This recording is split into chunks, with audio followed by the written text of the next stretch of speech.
Now, thousands of people are expected to attend a pro-choice rally in Dublin this afternoon, calling for a change to Ireland's abortion laws. Pro-life campaigners have already marched through the city, urging the government to protect the current restrictions on termination. The country's abortion laws are the most restrictive in Western Europe, with the UN criticising them as cruel and inhumane. With a date now in sight for a referendum, campaigning on both sides is set to intensify. But is Ireland ready for a vote on abortion rights? Well, joining us now to discuss this from Dublin is the pro-choice campaigner Fiona Ryan and the pro-life campaigner Cora Sherlock. Many thanks to both of you for being with us. Cora, to you first. This is clearly an issue which has occupied the attention of those in the public space in Ireland for quite some time. A referendum is now on the horizon. Is this the right time for the issue to be put to bed one way or another? Well, I think it's always very strange when we talk about the issue being put to bed.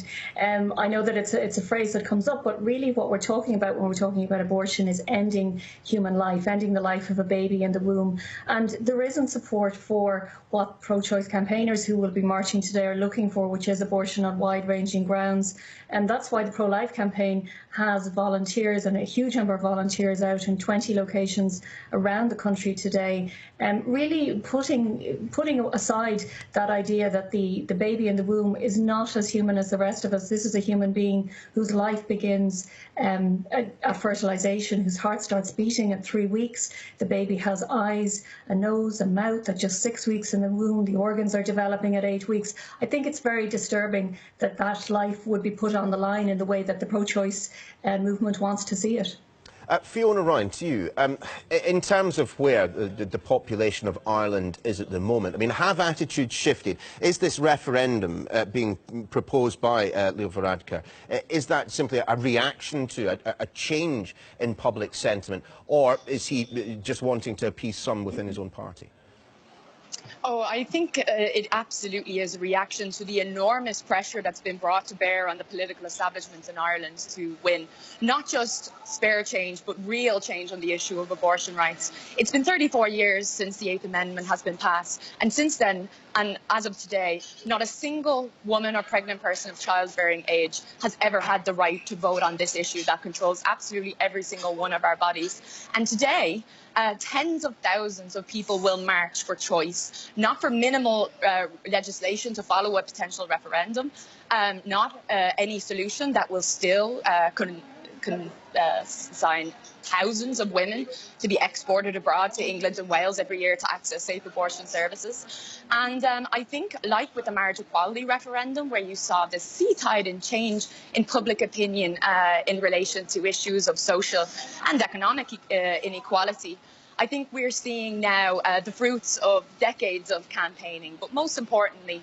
there will be thousands of young people marching today, people who have never been political in their lives, who see this issue as a matter of human rights. The abortion regime in Ireland is nothing short of torture, and I think the disgraceful cases that have come about in Ireland over the last few years in particular are a key example of that. Cora, Leo Varadkar has in the past been on record as making it pretty clear that he's pro-life, but even his views have changed somewhat. He suggests, fatal fetal abnormality, risk to the woman. Those in and of themselves should be looked at in terms of permissible abortion. One presumes you disagree with that. I think that there is a suggestion in the debate in Ireland at the moment that you can be pro-life but want a little bit of abortion. In reality, as we know from looking around the world, there's no such thing as a little bit of abortion. There's no such thing as restrictive abortion. Once you undermine protection for some babies in the womb, what you're really saying is that all babies in the womb are not entitled to the same protection as the rest of us.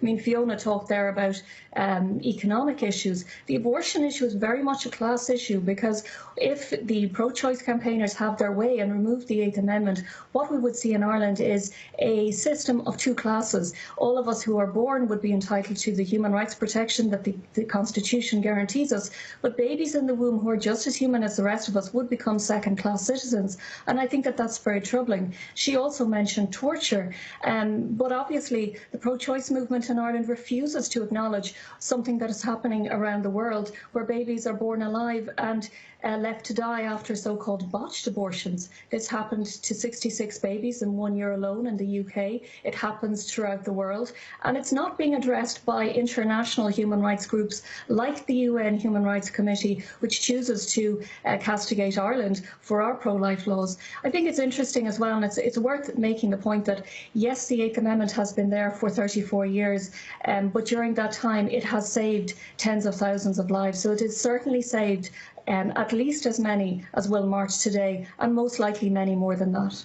Fiona, I just want to give you the opportunity to come back on that, but when you do, I mean, what is the nature of Ireland's relationship with the abortion question? How much is that defined by Ireland's relationship with religion? Well, first, I just want to reference a point that Cora made, that the issue of the Eighth Amendment is a class issue. And actually, I agree entirely with Cora on that regard. Abortion is a class issue in Ireland. However, if you are wealthy enough to be able to afford the thousands of euro to travel to England and Wales, you can access a safe abortion and safe abortion services. It is the women who cannot afford that, working class women, migrant women, asylum seekers. These are the women that are criminalised by the Eighth Amendment. Those who are increasingly importing abortion pills from organisations such as Women on Web, a Dutch-based doctors' organisation that connects abortion services to women in countries where abortion is banned. But these women are the ones that face up to a 14-year prison sentence under the current legislation, the Protection of Life During Pregnancy Act. So absolutely, abortion is a class issue, but is one that that abandons the most economically vulnerable in our society. And moving on about the connection of the issue of abortion and religion, I think that as the marriage equality referendum showed, Ireland's relationship to religion has profoundly changed. Young people in particular, more and more often, are striving for a more secular and progressive society, and actually the issue of choice in this march today isn't just about abortion. It's about winning back our state services from the control of the church. Our hospital systems are still almost entirely run by the church. Our education system is almost entirely run by the church. Our sexual education is completely random and at the behest of whatever the school board decides, and that can be to the detriment of young people as well. So I think that Ireland is ready for change, and that's why we've been fighting to get this issue to be put to the people, because I am absolutely certain that we can win this, and it won't be won by any benevolence from the political establishment granting it to us. It will be won by young people, by women, by LGBTQ activists going to the streets, demanding change, and winning people over along with us at the same time. Cora, just to you finally, in terms of the point just made by Fiona, the idea that, you know, there are hundreds, thousands of women in Ireland who want to have an abortion.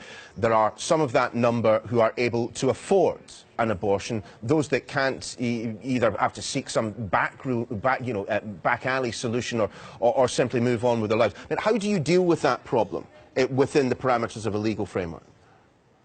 I think how we deal with women and how we support women who are facing unplanned pregnancies is never to say to them, the best thing for you to do is to end the life of your baby. That's the first thing. I would also say that when Fiona, and I'm sure we'll hear from the marchers today and from the speakers, they claim to speak for all of the women who travel. I can tell her that there are many women involved in the pro-life movement who themselves travelled, and they deeply regret their abortion. They deeply grieve the loss of their baby. I mean, these are people who say that on the day that their baby would have been born, they marked that day, they've named their baby, they seek a connection with the baby that they lost from their lives. And I think that what we should be doing in this country, I would really welcome a day when people would march not for abortion and not feel the need to march so that people wouldn't bring in abortion, but instead we would look at how to support those women and how to provide financial structures, childcare, whatever those people need, so that they don't feel that ending the life of their child is something positive, because we don't say that that's something positive in any other area of life.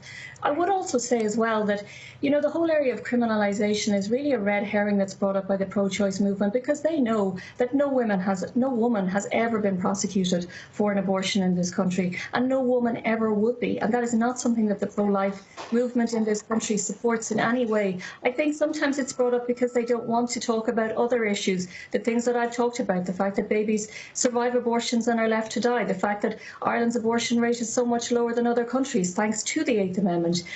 The fact that people are alive in Ireland because of the 8th Amendment, the fact that we support people who have disabilities, unlike in the UK where abortion is available right up to birth if a baby is diagnosed with a disability. This is not what we want to see happening in Ireland. And I think the most important thing for people today who are seeing the people marching on the streets of Ireland is to remember that there is no such thing as restrictive abortion. There is no real consensus in terms of time limits from the pro-choice campaign in Ireland. They just pluck time limits out of the air. It seems some of them want abortion up to 12 weeks, some of them want it up to 18 weeks, some of them want it up to birth. Ultimately, what it would boil down to is the same thing. Any interference with the 8th Amendment, whether it's repeal, removal or interference with the words, would leave us with a situation where abortion is available on wide-ranging grounds, and that can only be a bad thing for babies, and it can also only be a bad thing for women.